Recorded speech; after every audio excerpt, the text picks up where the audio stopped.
Kisah anak bermata hitam. Malam itu sunyi, hanya suara angin yang sesekali berdesir melewati pepohonan di halaman depan. Daniel, seorang pria berusia 30-an, baru saja mematikan televisi dan hendak tidur ketika suara ketukan pelan terdengar dari pintu rumahnya. Tok, tok, tok. Awalnya ia mengira itu hanya angin atau ranting yang terbawa ke teras. Tapi ketukan itu terdengar lagi. Kali ini lebih jelas. Dengan sedikit kesal, Daniel berjalan menuju pintu. Jam dinding menunjukkan pukul 12:05. Menit tengah malam, waktu yang aneh untuk seseorang bertamu.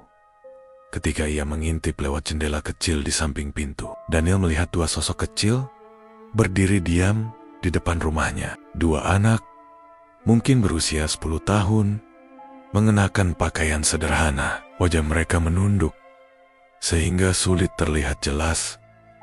"Apa yang kalian lakukan di sini? Sudah tengah malam?" tanya Daniel. Suaranya setengah bergetar. Salah satu anak itu menjawab pelan, "Kami kedinginan, Tuan. Bolehkah kami masuk? Kami hanya butuh telepon untuk menghubungi orang tua kami." Nada bicara mereka terdengar sopan, tetapi ada sesuatu yang terasa tidak wajar. Intonasinya datar, tanpa emosi. Daniel merasakan bulu kuduknya meremang, seolah ada sesuatu yang salah dengan keberadaan dua anak itu. Ia ragu, pikirannya berdebata. Apakah benar mereka tersesat? Atau ini hanya imajinasinya karena sudah terlalu lelah? Anak yang satunya menambahkan, "Tolonglah, kami hanya ingin masuk sebentar saja." Suasana menjadi semakin mencekam. Angin yang tadi hanya sepoi-sepoi, kini berdesir kencang, menimbulkan bunyi aneh di sela-sela genteng rumah. Daniel merasakan hawa dingin merayap ke seluruh tubuhnya. Ia memegang gagang pintu, hendak membukanya. Namun entah mengapa nalurinya menolak. Ada dorongan kuat dalam hatinya yang berkata, "Jangan biarkan mereka masuk." Ketukan kembali terdengar. Kali ini lebih keras. Betul. Tok. Daniel menelan ludah. Jantungnya berdegup kencang. Ia hanya berdiri diam, menatap pintu yang bergetar pelan akibat ketukan itu. Dan pada saat itulah salah satu anak mengangkat wajahnya perlahan.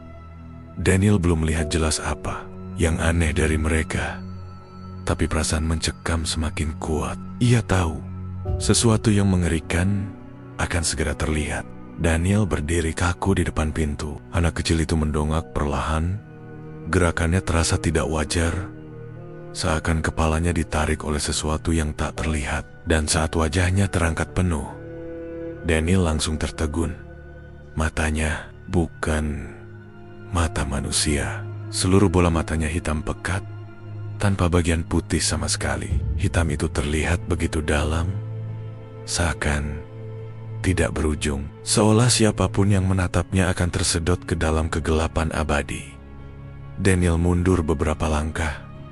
Tubuhnya gemetar. "Apa-apaan ini?" bisiknya pelan. Anak itu tersenyum tipis, senyum yang justru membuat suasana semakin mencekam. "Tolonglah, Tuan. Kami tidak bisa masuk kecuali Anda mengizinkan." Kata-kata itu membuat bulu kuduk Daniel berdiri. Ia teringat pada cerita horor yang pernah ia baca di internet tentang Black-Eyed Children. Anak-anak dengan mata hitam yang hanya bisa masuk ke rumah jika diberi izin. Tapi itu kan hanya legenda, hanya urban legend Amerika. Ketukan kembali terdengar, kali ini dari anak yang satunya. Tok, tok, tok. Suaranya berirama, semakin keras, semakin mendesak. "Biarkan kami masuk. Kami tidak akan lama," kata mereka hampir bersamaan. Suaranya datar dan bergema, seperti ada gema lain yang mengikuti dari arah yang tidak jelas. Daniel buru-buru menutup tirai jendela kecil di pintu. Jantungnya berdegup kencang, peluh dingin membasahi dahinya. Ia melangkah mundur, berusaha menenangkan diri. Tapi ketukan itu tidak berhenti. Tok, tok, tok. Suaranya semakin keras, seolah pintu itu akan jebol kapan saja. Daniel menutup telinganya, mencoba mengabaikan suara itu. Namun suara lain mulai terdengar, bisikan halus, lirih, namun jelas di kepalanya. "Bukalah, kami tahu kau sendirian, kami tahu kau mendengar kami." Mata Daniel membelalak. Itu bukan suara dari luar, melainkan suara yang langsung menusuk pikirannya. Ia hampir kehilangan keseimbangan, terhuyung mundur ke sofa. Di luar sana, ketukan berhenti mendadak. Sunyi.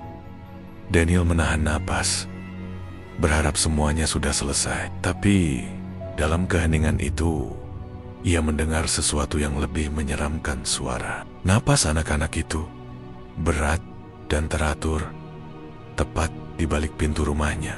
Daniel duduk terhuyung di sofa, mencoba menenangkan diri. Napasnya terengah, keringat dingin membasahi tubuhnya. Ia tahu tidak mungkin hanya berdiam diri. Dengan tangan gemetar, ia meraih ponselnya di meja ruang tamu dan segera menekan nomor darurat. Namun, layar ponsel yang sebelumnya menyala normal mendadak berkedip. Sinyal yang tadi penuh tiba-tiba hilang sama sekali. Hanya tertulis nomor servis. Daniel mengumpat pelan. Ia mencoba lagi, bahkan mencoba menyalakan ulang ponsel, tapi hasilnya sama. Ponselnya mati total, padahal baterainya masih penuh. Beberapa menit lalu, tiba-tiba suara itu kembali terdengar. Bukan ketukan, bukan suara napas, melainkan bisikan langsung di telinganya. "Kami hanya ingin masuk, hanya sebentar saja." Daniel terlonjak, menoleh ke kanan dan kiri. Namun tak ada siapapun. Bisikan itu begitu nyata, seakan seseorang berdiri persis di sampingnya. Ia buru-buru menyalakan semua lampu di ruang tamu. Tapi terang lampu malah membuat suasana terasa lebih dingin. Seakan cahaya tidak mampu mengusir kegelapan yang menyelubungi rumahnya malam itu. Lalu, suara lain terdengar. Dua suara anak-anak itu, kali ini serempak, bergema di kepalanya. "Bukalah pintu, Daniel." Tubuhnya membeku. Mereka nama. Ia yakin tidak pernah memperkenalkan diri. Ketukan kembali terdengar, tapi kali ini dari jendela samping. Tok, tok, tok. Daniel refleks menoleh. Namun ketika ia mendekat, tak ada sosok apapun di luar sana. Hanya bayangan gelap pepohonan yang bergoyang. Ketukan lain terdengar lagi, kali ini dari jendela dapur. Lalu dari pintu belakang, suaranya datang dari segala arah, seperti ada puluhan anak yang mengepung rumahnya. Daniel semakin panik. Ia berlari ke kamar tidur, mencoba mengunci diri di sana. Begitu pintu terkunci, ia jatuh terduduk di lantai, menutup telinganya rapat-rapat. Namun, suara bisikan itu tak berhenti, justru semakin jelas, semakin dekat. "Kami lapar.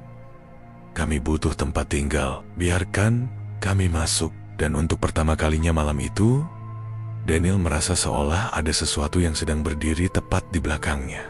Daniel menahan napas, tubuhnya gemetar di lantai kamar. Rasa dingin tiba-tiba memenuhi udara, seolah ada jendela terbuka lebar, padahal semuanya tertutup rapat. Ia merasakan hembusan napas dingin tepat di tengkuknya. Dengan perlahan, ia menoleh, namun tak ada apapun di sana.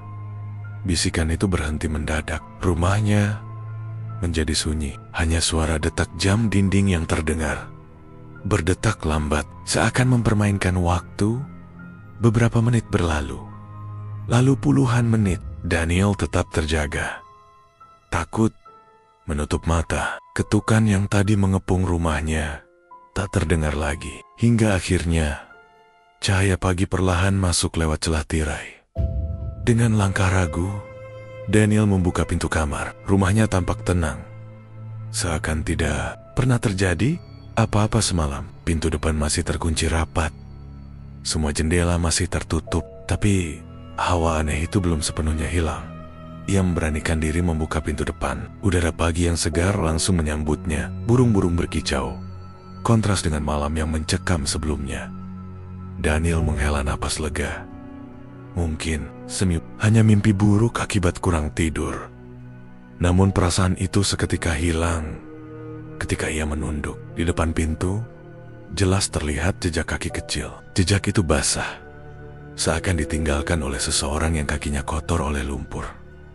Daniel mengikutinya dengan pandangan. Jejak itu hanya ada di teras rumahnya, berhenti tepat di depan pintu, lalu hilang begitu saja. Tidak ada jejak yang menuju ke jalan, tidak ada yang berbalik pergi, hanya berhenti di depan pintu rumahnya, seolah anak-anak itu lenyap begitu saja. Di udara, jantung Daniel berdegup kencang lagi. Ia melangkah mundur, menutup pintu cepat-cepat. Bayangan ketakutan kembali menghantui pikirannya. Anak-anak itu bukan manusia biasa. Mereka datang untuk sesuatu, dan ia tahu teror itu belum berakhir. Di dalam rumah, ponselnya yang semalam mati mendadak menyala kembali. Normal, seakan tak pernah rusak. Layarnya bergetar. Ada satu pesan singkat masuk. Daniel membukanya dengan tangan. Gemetar. Pesan itu hanya berisi satu kalimat. Kami akan kembali malam ini.